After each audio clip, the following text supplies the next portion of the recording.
Hi, how are you? Hi, Isabel. I'm good. How are you? Very good. So, thank you for joining in with me and share your expertise. So, could you introduce yourself in a few words? Yes, of course. I'm Marianela. I'm a professional coach and I focus mainly on working with women on business development for solopreneurs and personal presentation. Right, this is fantastic. So, maybe you can share with the audience how you came up with this idea of starting your own coaching business. Yes, of course. So it was a long process, and where I knew I wanted to work on my own, but I couldn't find a way to combine different things that I was interested in. And it was also a personal transition that I was experiencing. So at the end of this process, what really helped me to put everything in the right place is that I met a life coach and I did a coaching with her, and it was very interesting because it gave me a lot of perspective and it helped me to see things in a different way that I never thought about this before. So at the end of the coaching, the result was that I understood that I could develop a job, an activity where I could have an impact as I wanted. I could use my business development experience. I was working in corporate before and learning personal development. I could use that as a tool to help my clients. And then I decided to work with women because I was very interested in the subject of gender equality. So I decided to focus all this knowledge, all these services on helping women advancing at work. So that's the short story about how it happened. But definitely, the really concrete action that helped me was the coaching. Yeah, sometimes you do need this external perspective because you will be in a circuit, as you say, with the same people doing the same things, and you're stuck. That's what people Yeah, get stuck. Whether it's in your personal life, your career. So sometimes you need to have an extra set of eyes from the outside, someone who can see, things that they will be able to show you and work on. So totally. definitely, it's helpful. So you work with women. What do you see as the biggest challenges that women are faced with today? I would say there is probably lack of time, and I think this leads into an imbalance between work and life and personal life. So I think it's work-life balance that would be the main challenge. And I think as many women today, they have a family and they also work full time. So sometimes the system needs to adjust. And I'm talking about companies, the way we work, right? And I think it's very important to be very aware that we are human beings and we have different dimensions. So to remember that if one thing needs to work well, the other as well. So we cannot be focused 100% on work and pretend that our personal life works well as well, because this will create an imbalance and it will have consequences. And I think the consequences, and this is what I see in my clients, could be health, damaging, or burnout, or losing a partner because they were not fully present mentally, or being exhausted, or being completely tired because they don't have time, or they don't make time to do exercise or to eat healthy, for example. So I think this is the main challenge, to trying to do it all and do it well and balance everything. It gets to the point where it's too much. So, what's your main zone of genius in your practice? What do you do with your clients? I would say that is empathy, because I can quickly connect with my clients and feel their challenges.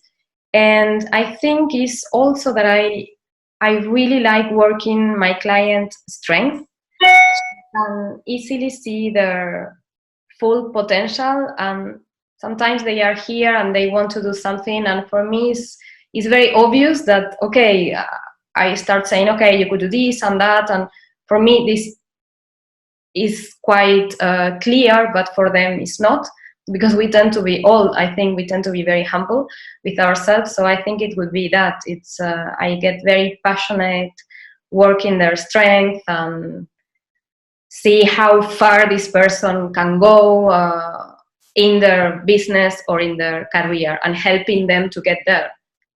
Okay, so do you really help people to see what they can't see, and and their potential? So do you have quick last tips for our audience in terms of their personal development or professional development, things that can help them? Yeah.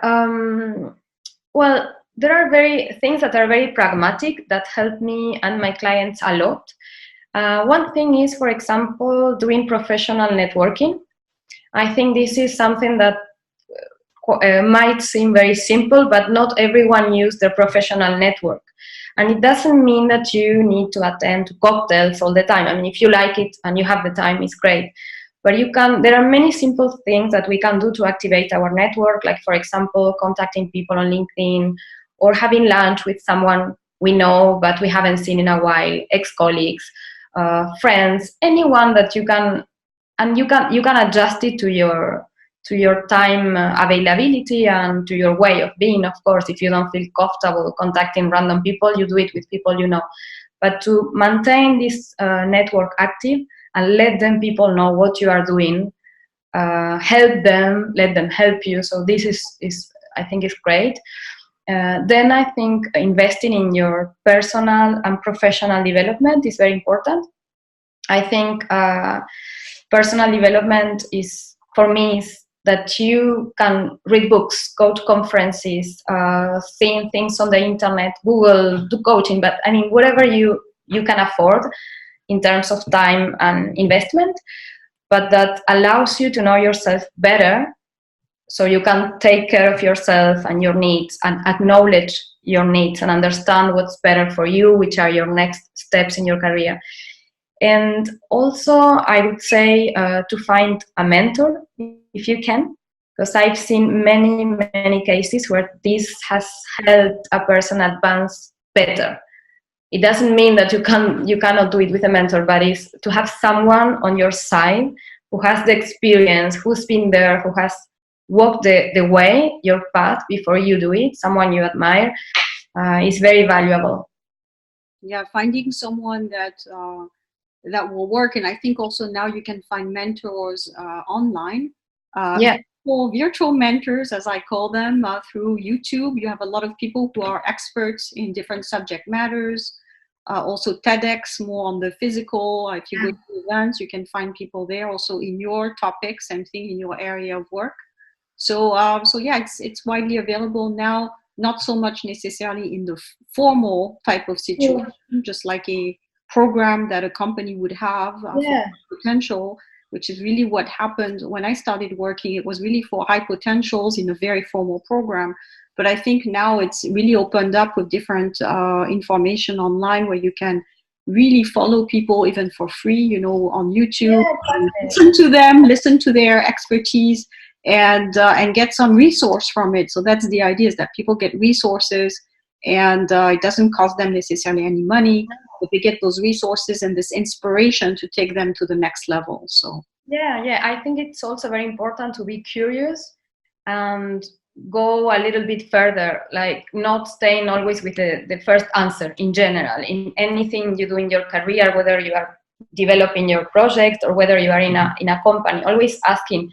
For example, you never know, if you ask someone if they can be your mentor, I think people will feel flattered and they will probably say yes, and then you can propose different ways.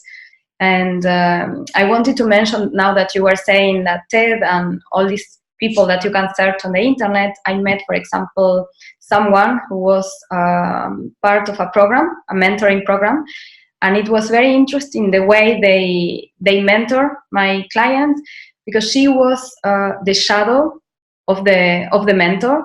So she was going with the person in the company to all the meetings that the person was attending, the mentor was attending, and she was called the shadow because she was not allowed to speak.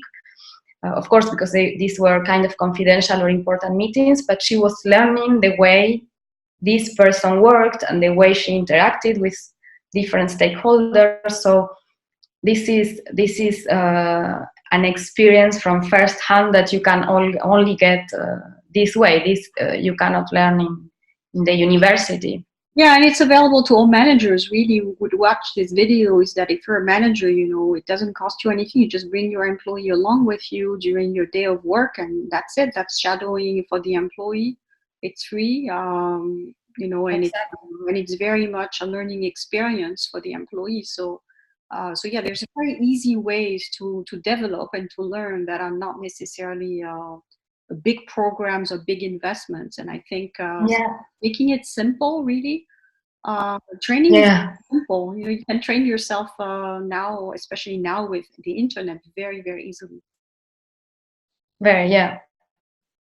Well, it was great to have this interview with you. I'm sure people will learn a lot from it and from your expertise. I will link below your website. Thank you. So that people can contact you if they want to learn more. So thanks again. Thank you. And have a great day. Thank you. You too. Bye. Bye.